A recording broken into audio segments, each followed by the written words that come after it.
Shalom, Ouvracha, chers amis, Beshem Hashem, Naaseh Venatzliach. On a un grand mérite d'être aujourd'hui à Fès, au cimetière juif qui est juste à côté du Palais Royal. Et on est venu spécialement de Casablanca pour se prosterner sur la tombe d'une des plus grandes jeunes filles d'Israël pour prier pour vous tous, Bezrat Hashem. Une fille dont l'histoire n'est pas connue de tous, je vous l'avoue, mais qui mérite d'être franchement connue et racontée, surtout dans notre période, dans notre époque, puisqu'il s'agit de cette fameuse tzadéket Solika, qui, comme vous le voyez ici, a vécu de 1817 à 1834. Elle a vécu Bessachakol que 17 ans.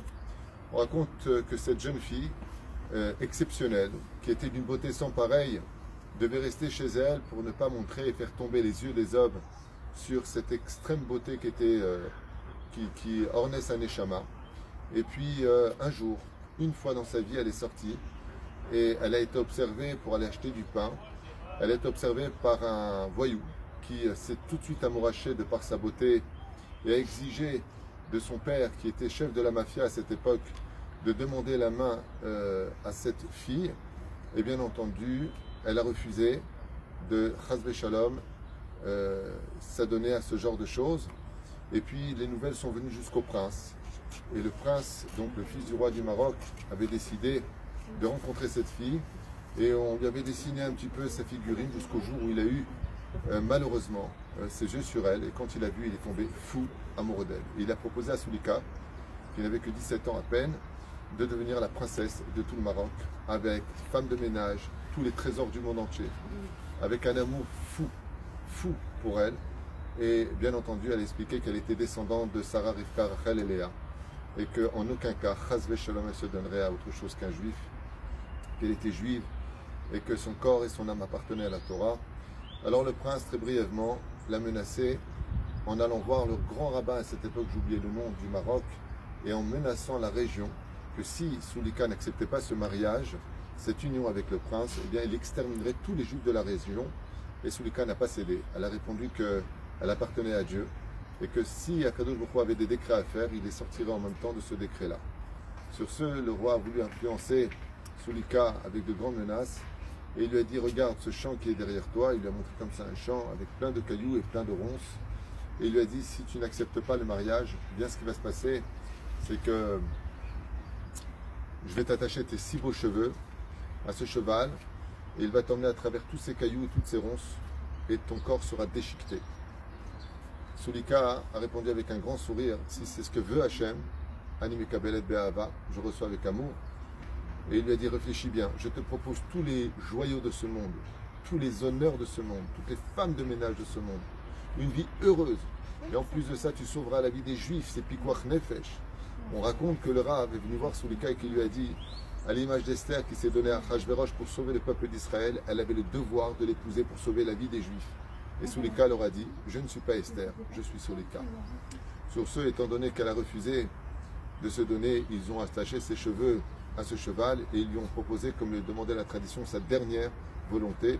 Et bizarrement, Soulika a demandé qu'on lui apporte des épingles à nourrice.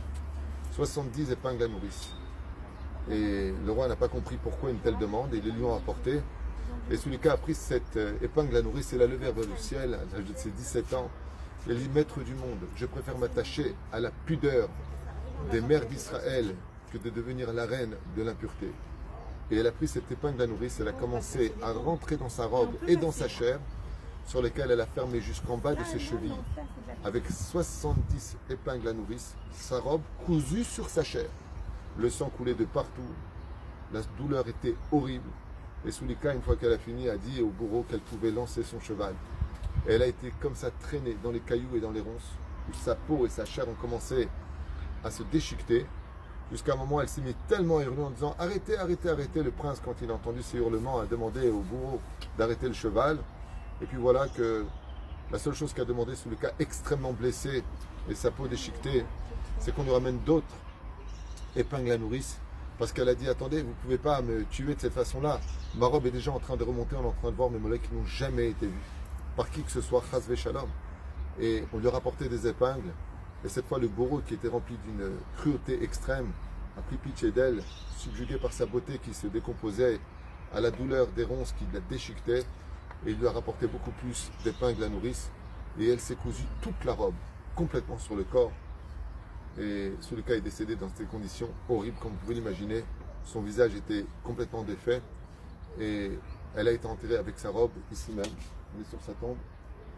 Et il faut savoir aussi que le bourreau, à ce qui paraît, dans la tradition, on raconte qu'après avoir vu ce qu'il avait vu, il est parti se convertir au judaïsme pour épouser la Torah de Sulika. Alors là, ça s'est passé il y a 2 siècles, à peu près, face à une tombe d'une jeune fille de 17 ans qui a refusé tous les honneurs du monde, tous les plaisirs de ce monde, pour rester une fille qui ne serait jamais montré sa beauté. Et comme elle a dit, si Dieu m'a rendu belle, c'est pour le servir à l'image de Sarah Rivka Khalbelia.